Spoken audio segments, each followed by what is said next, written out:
I'm going to make a little video here about carrying capacity on my Kawasaki Z400. This also applies to the Ninja 400. This is just going to be about carrying capacity.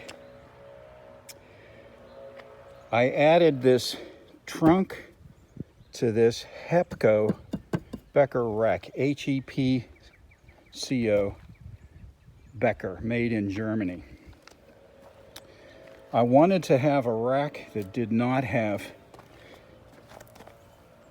pipes, plumbing, brackets coming back, and having the unsightly rack on top of it. And they're kind of flimsy. I just don't like the look of an added-on fits-all rack. I mean, they make them just for this bike, but I wanted one that wasn't a thumb in the eye. So I've located this hepco becker rack, and I was able to attach this 31 liter. It looks like it's a generic knockoff of a Jivy trunk. So I can put groceries in there and all my rain gear, and I can take my mesh jacket and wear my leather jacket. When it gets hot, I put the leather jacket in there and wear the mesh jacket. I just needed a place for that. So here's the plus side. Well, it's all pretty much plus side of having this rack and this type of a trunk. To get under the seat, I don't have to dig out my toolkit. I just put the key in there and remove it. There is the lock latch mechanism. Slides into those two slots, slides forward, and locks on.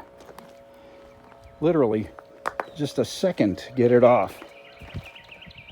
Okay, so there is the rack. You can't really see it, but it's made of heavy aluminum. It is well made. It's not going to rust.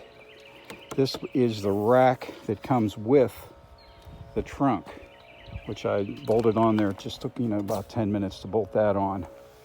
You don't have to have that plastic adapter for the trunk. You can just use it as like a pickup truck. I mean, you could carry a case of beer on there.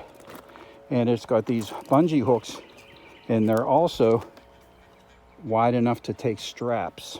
They thought of everything. A nice investment. So if I have to get, I'm going to show you what I did under the seat. So if I have to get under the seat, I don't have to get out a toolkit. I just turn the key.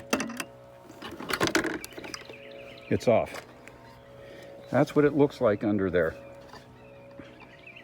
Those two square pieces and this post. Squares plug into there, posts go in there. No alterations needed to be done to the stock bike. It's a just plug and play. Okay. Put that down. So I want to talk about the under seat storage. That little thing they had on there, I guess you could call it a seat.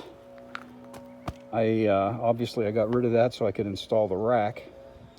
And under there was a little door, a plastic door that looked like it would hold a postcard. Or I thought it was for the owner's manual, but it wouldn't fit in there. I don't know what it was for, but it was covering up a lot of useful space. So I removed it. There's the hinge points right there. And right there, I just pulled it out, and now I have room for, this is my plug kit for plugging flat tires. This is my compressor with extra glue. I carry my owner's card and insurance card. The extra glue, I also have spare fuses in there, and they're in a nice sort of water resistant package. Okay, now that little door that was in here, there were these plastic areas that held the bottom of the plastic up this high. I don't know what it was for. So I cut them out so that I could get this air compressor in there. I may never need it, but I always have it. Okay, and I was able to utilize a lot of the space in there that's wasted. There's not much space on this bike for carrying stuff like the strap. And this strap is the width that will fit into the tabs and the slots for the rack. And some things you need a cargo net. Cargo net, lots of places on that rack. And there are cargo net hooks on this. These little hooks here are for your helmet locks. You put your D-ring on there. Well, some helmets don't have D-rings. So I put this cable on. That's from, I had a V-Strom 1000 and I saved that. Another strap. And I carry my plug kit, extras, and, well, I can't get it out right now, one-handed, and my plugging tools, the rasp, and the installing fork. And as you can see, that's a veteran. I've had 5 flat tires. I was able to plug 4 of them. The other one had tubes in the tire, so I had to put tubes on it, or patches on the tube. But I've helped motorcyclists with flat tires. But there's a lot of space under there that's wasted. I'm sure there's other, you know, there, look at that. I can almost get my hand in there. So make use of that space by getting rid of that little door and hacking away at these little pieces of plastic that I have no idea what the function is. So now that I can get the rack off with just turning the key in the trunk so that I can get to the pull tab,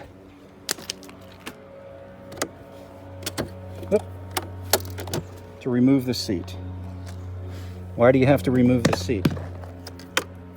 To get to the power cord for supplying power to my air pump for fixing flat tires or inflating an air mattress.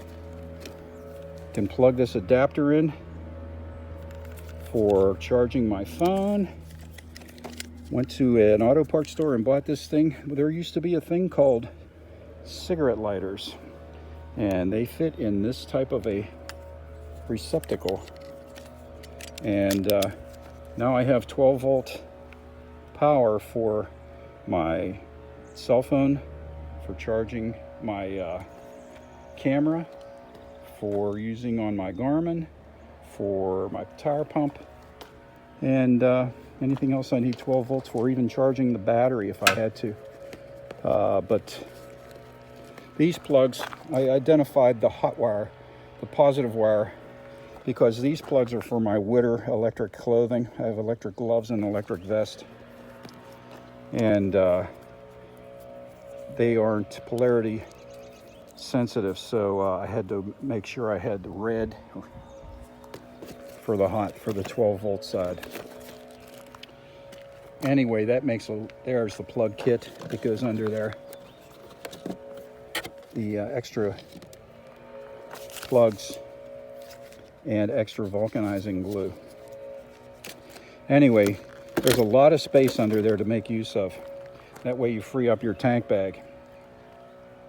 And while I have the seat off and I'm standing here, this is not something I bought that is specific for guarding that vulnerable part of the seat.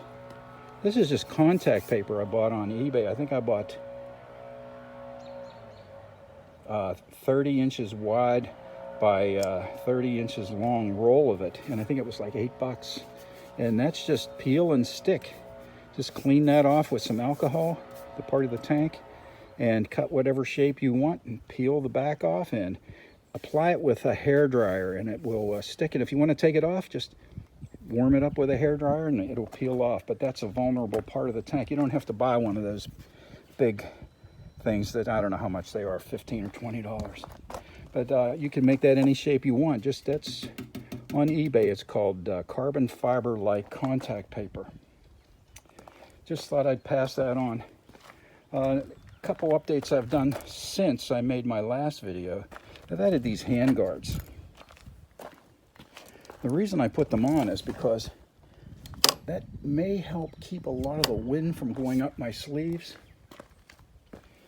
You know, and it may save me from those bouncing rocks or stones that occasionally come back and, you know, hit you on the hand. I've had that happen. A friend of mine hit a sparrow. A sparrow hit his hand once and it hurt. And another reason I put that on, I have these things called, I don't know what you call them. I think they're more or less for the snowmobile people, but I've used these commuting. I've commuted on motorcycles for decades. And these wrap around and snap on, and you put your hands in there, and that stops the wind.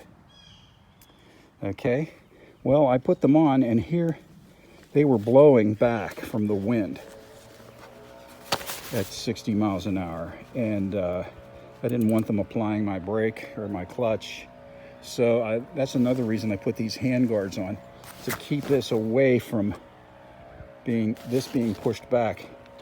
But only use these when it's really cold out. But these are specifically made by Moose. I've had those for at least 20 years, 25 years, but they work when you're going along and it's cold out. You put your hands in there and they are warm. You don't need heated gloves. You don't need heated grips. Anyway, those are just a couple things I'd like to pass on, and hope it helps somebody.